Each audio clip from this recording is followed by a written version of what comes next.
was the formidable boss. Harroway, the secretary, was a lean, bitter man, with a long, scraggy neck and nervous, jerky limbs, a man of incorruptible fidelity where the finances of the order were concerned, and with no notion of justice or honesty to anyone beyond. The treasurer, Carter, was a middle-aged man, with an impassive, rather sulky expression, and a yellow parchment skin. He was a capable organizer, and the actual details of nearly every outrage had sprung from his plotting brain.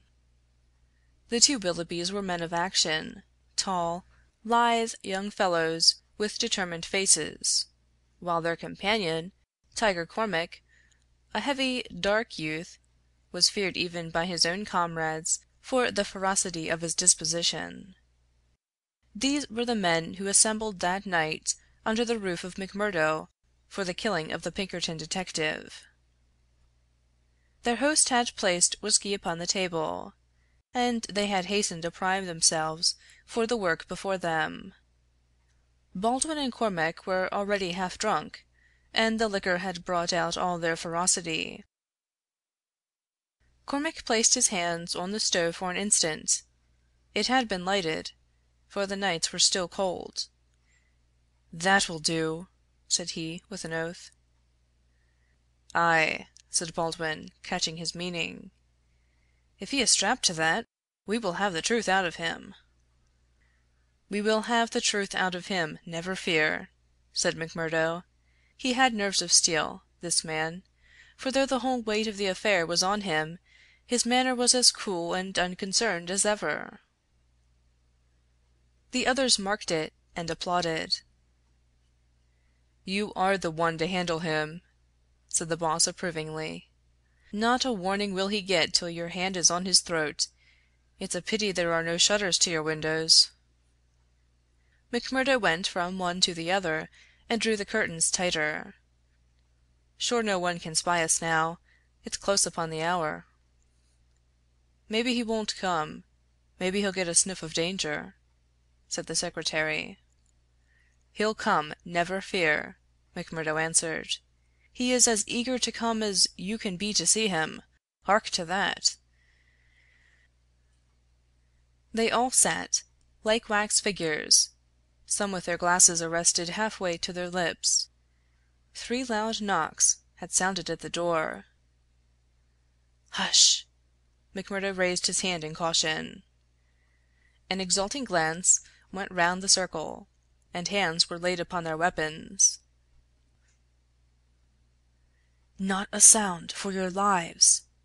McMurdo whispered, as he went from the room, closing the door carefully behind him. With strained ears the murderers waited. They counted the steps of their comrade down the passage. Then they heard him open the outer door. There were a few words as of greeting. Then they were aware of a strange step inside, and of an unfamiliar voice. An instant later came the slam of the door and the turning of the key in the lock. Their prey was safe within the trap. Tiger Cormac laughed horribly, and Boss McGinty clapped his great hand across his mouth. "Be quiet, you fool!" he whispered. "You'll be the undoing of us yet." There was a mutter of conversation from the next room. It seemed interminable. Then the door opened, and McMurdo appeared, his finger upon his lip. He came to the end of the table and looked round at them. A subtle change had come over him. His manner was as of one who has great work to do. His face had set into granite firmness. His eyes shone with a fierce excitement behind his spectacles. He had become a visible leader of men. They stared at him with eager interest, but he said nothing. Still with the same singular gaze he looked from man to man. "Well!" cried Boss McGinty at last. "Is he here? Is Birdy Edwards here?" "Yes," McMurdo answered slowly. "Birdy Edwards is here." I am Birdy Edwards." There were 10 seconds after that brief speech during which the room might have been empty, so profound was the silence.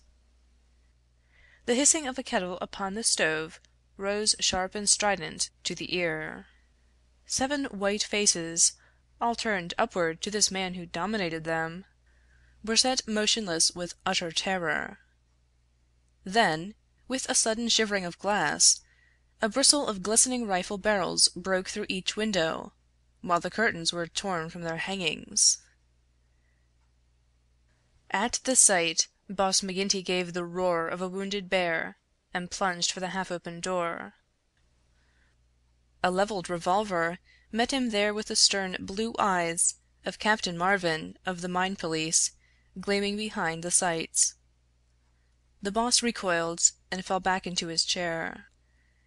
"You're safer there, Counselor," said the man whom they had known as McMurdo. "And you, Baldwin, if you don't take your hand off your pistol, you'll cheat the hangman yet. Pull it out, or by the Lord that made me There, that will do. There are 40 armed men round this house, and you can figure it out for yourselves what chance you have. Take their pistols, Marvin." There was no possible resistance under the menace of those rifles. The men were disarmed. Sulky, sheepish, and amazed, they still sat round the table. "I'd like to say a word to you before we separate," said the man who had trapped them. "I guess we may not meet again until you see me on the stand in the courthouse.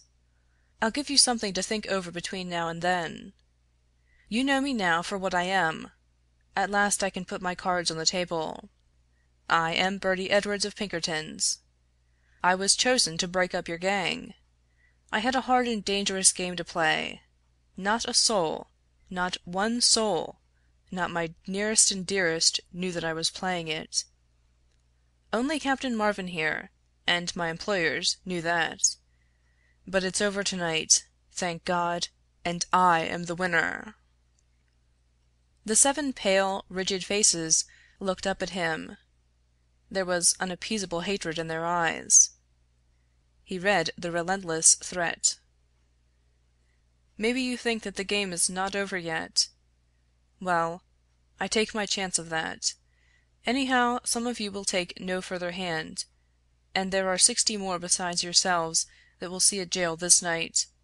I'll tell you this, that when I was put upon this job I never believed there was such a society as yours. I thought it was paper talk, and that I would prove it so. They told me it was to do with the freemen, so I went to Chicago and was made one.